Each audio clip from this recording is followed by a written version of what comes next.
partners.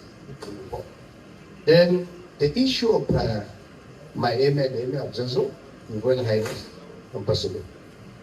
I believe all of us have agreed that traditional rulers, apart from this state body we are trying to create, which of course, traditional rulers will have a role to play because we have to establish the law, our state assembly. That is where the traditional rulers will feature there. So we have a role to play. But when you're looking at it from the bigger picture, we have been working, the committee set up by the governors.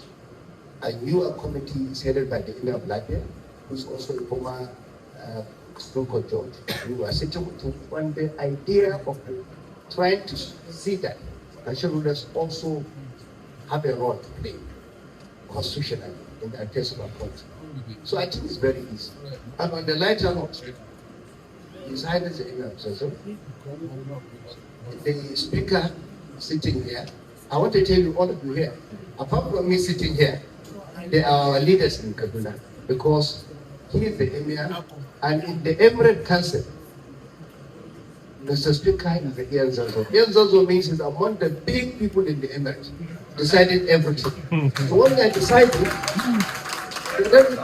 they don't even include me. So you can imagine. So even when they talk to me about whether I'm going to get involved, I said, no, I'm a comrade. Maybe when I leave office, I will join them. So thank you very much.